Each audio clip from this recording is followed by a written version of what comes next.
RHOBA's Kyle Richards left on read after reaching out to Garcelle Beauvais. Kyle Richards reached out to Garcelle Beauvais after she announced her departure a few weeks ago. However, the OG has yet to hear back from her former castmate. During a recent interview, the Real Housewives of Beverly Hills star gave an update on their rocky relationship, noting it's at a standstill. That's unsurprising, seeing as the duo went head-to-head during the reunion, with Kyle calling Garcelle and Sutton Stracke mean girls. Garcelle was forced to fend for herself because Sutton took a back seat despite agreeing with her all season. Meanwhile, Erika Jayne and Dorit Kemsley also went after Garcelle, which proved too much for the mom of three. She eventually walked off the reunion stage and never looked back. Weeks later, Garcelle quit the show. Kyle Richards says Garcelle Beauvais hasn't responded to her texts. During an interview with E! News, Kyle dished about the RHOBH drama and admitted things are not good between her and Garcelle. The OG said she reached out to her former castmate more than once, but was left on read. "I haven't heard from her," said Kyle. "I texted her twice and haven't heard back." The mom of four reacted to Garcelle's exit from the show with a response nicer than her castmates, Bozoma St. John and Erika Jayne, who threw shade at the actress. "It's unfortunate she left, but I do wish her the best," Kyle told the media outlet. "I think she'll always do well, so I'm not worried about her next chapter." Kyle is ready to take a break from RHOBH. Part 2 of RHOBH aired on April 8, which means there's one part left, and then Kyle can officially bid goodbye to season 14.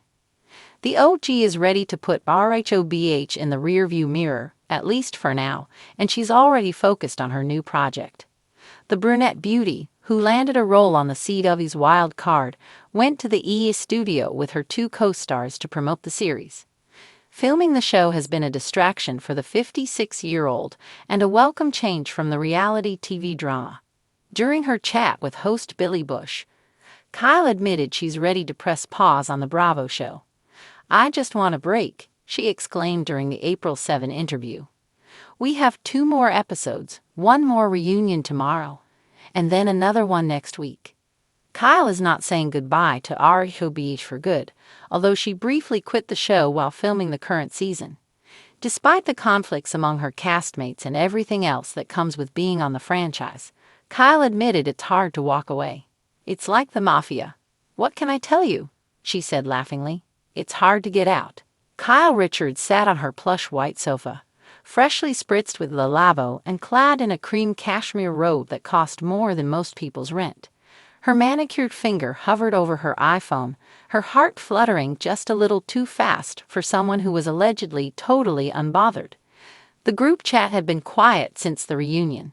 Suspiciously quiet, and though she told Mauricio Portia and her glam team that she was over it, the reality was, Kyle Richards had something to say. Well, to someone in particular.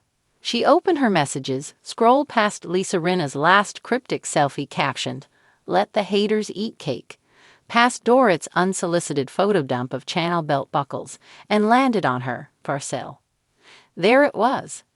Their last exchange. A dry, borderline icy, "Thanks for the invite." No emoji, no X's, just punctuation, like a slap in Helvetica. Kyle hesitated, then typed, "Hey Garcelle, I've been thinking about everything. I know things got heated, and maybe I didn't handle some of it the way I should have. Do you want to talk?" She stared at it, edited talk to chat, then back to talk, added a heart, deleted it. Added a sparkle emoji. Took that out too thirsty. Finally, she sent it. And then, nothing. No typing dots. No read receipt. Then, seen at 11:47 a.m. That was it. Silence. The digital equivalent of walking into a room, announcing your presence, and getting a perfectly arched eyebrow in response. Kyle's world, her curated, beige and rose gold, ombre-hued Beverly Hills world, shifted slightly on its axis. She had been left on read by Garcelle Beauvais in broad daylight. Kyle, in a sheer pink blouse with shoulders that screamed vulnerability, looks directly into the camera. I mean, I reached out. I was sincere. I put my pride aside. And she just, look, she saw it. She saw it. It wasn't even a group message. This was one-on-one, woman to woman, friend to ex-friend. I don't know. It just hurt. I'm not going to lie. Back at the house, the tension was palpable. Portia walked in, earbuds in, completely uninterested in her mother's emotional spiral. "Are you okay?" she asked, not looking up from her phone. Kyle gave her a practiced, strained smile. "I'm fine, sweetie." But she wasn't fine. She was spiraling into the Instagram vortex of Garcelle's most recent posts. There she was, Garcelle, glowing at a fashion event in West Hollywood, arm in arm with Tracy Ellis Ross, no less. Comment section full of love. No tags. No RHOBH hashtags. Just, "We out here."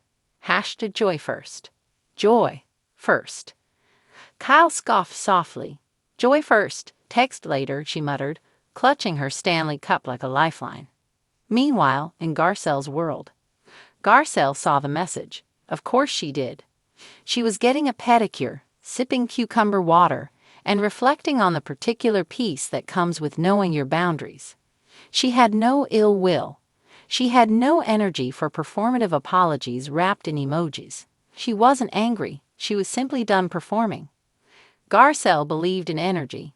She believed in letting action speak. And she believed, most of all, in not rushing to respond to things that didn't serve her peace. She wasn't being shady. She was being intentional. Besides, the last time she replied too quickly, she ended up on the receiving end of a "just kidding" that wasn't funny. Back at Villa Kyle, Mauricio wandered in, blissfully unaware. "What's wrong?" he asked, casually tossing his keys into the ceramic bowl labeled Namaste. "Nothing," Kyle said, eyes still glued to her phone. "Everything's fine." She refreshed the thread. Still seen. Still 11:47 a.m. Not even a liked message. Not even the pity reaction of a double tap. Kyle began crafting a new message. Something light, breezy, unbothered. "Lol, no worries if not. Just putting it out there. Hope you're well." She stared at it. Her finger hovered. Then she hit backspace. No, she wouldn't double text. She wouldn't. But what if it got buried? What if Garcelle accidentally tapped the thread and meant to come back later? What if she was waiting for Kyle to show more?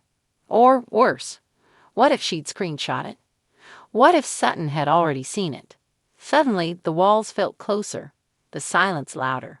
Another confessional. Kyle, eyes glassy. "I thought we had made progress. I thought we were okay. And I don't know what to make of it. I didn't expect to be ignored. Not like that." Cut to Kyle checking her Wi-Fi.